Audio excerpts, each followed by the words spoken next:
All right, will do. I'll try to go as quick as possible. Gary, you used the analogy earlier about fixing the sink versus fixing the well before I could use your analogy. I'm trying to fix my well. I'm trying to get out of a career that I've been stuck in for the last 14 years. And I'm not fancy. My wife and I, we have 3 kids. We're lower middle class. I don't need to make a ton of money. I So just great. need to make Yeah, I enough got it. I to got it. replace the career. Patience and execution every night. Feverishness. This is, you know what one of my great mistakes of my career was, Ryan, is when I wrote Crush It, I talked about happiness over everything, the opportunity of the internet. And then I talked about Ryan Smith, and I talked about 7 p.m. to 2 in the morning. I said, if you all out of options, if you can't get less fancy, if you got no other options, you still have 7 p.m. to 2 in the morning with the internet that our grandparents didn't have. If you were your grandfather, you're stuck. Mm-hmm. The end.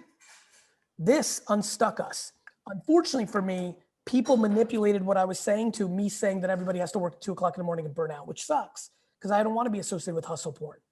But here we are. And the answer to you is what I wrote in 2008 and the book came out in 2009, which is you have to be very strategic about 7 to 2 p.m. You have to be patient because you still want time with the family. You got to take care of your health. You got to be right. But over a 5-year window, because you're a young man, if you execute properly in that time, you have a model to get out of this situation. Otherwise, without it, you don't, and you go into depression of never getting out of it. Mm-hmm. Or you just live way shittier. You think you can't live more humbly. You can. Do you own a house? We do. It's not very fancy, but yeah. You could sell it and rent a shitty place. You could. I'm not saying you should. I'm not saying it's fun to. You could. But the only thing I know is taking one step back, even more extremely than you think. You could. Or what I get excited about 7 p.m. to 2 in the morning in a balanced way, amortized over a long period of time. So it's healthy around the thing that's going to take you to the next place. One of the things, I don't know if you saw the email or not, but one of the things my wife and I made, because we were supposed to go to a Senior Bowl to see you, was a poster that said Vaynerchuk Jets. And on the other side of it, it said, we'll sell our house and move to Chattanooga to work for you.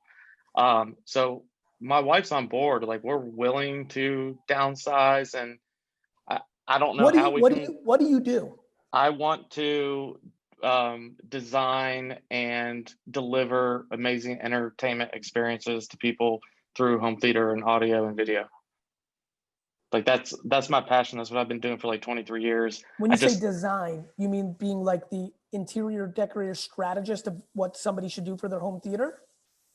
Not necessarily the interior decorating part, but more the system engineering. Got it. The technical architecture of what if Nick Dio makes it big one day and it's like, I need this epic theater. And you're like, what's your budget? He says $80K. You're going to make the best use of that for the most epic, up-to-date infrastructure. 100%.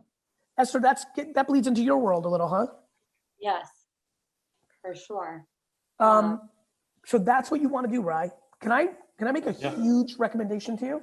Of course. That I'm really bullish on, that I'm like praying to God works, because it'll be an amazing case study and you'll be happy as fuck with me forever. Yes. I think you should share in long written posts and video potentially on LinkedIn, make pretend scenarios. Hey guys, it's Ryan. I mean, whether this is an article, I'll do my version, the videos from. Hey guys, it's Ryan Smith here again with the Make Pretend setup show, where I take a theoretical budget and a theoretical scenario and I customize that person's home entertainment experience. Here we go. On today's episode, Make Pretend lawyer Rick on the Upper East Side has $67,000 for his new Hamptons home. He's got 2 kids that are 7, so he wants that Disney Plus shit to be on fire. Let's get into the show. All right, so I got $67,000. I got plenty of room. It's not about the couches. That. If you do that on LinkedIn in written or audio or video form, once a week, it is my belief in my heart that something weird will happen.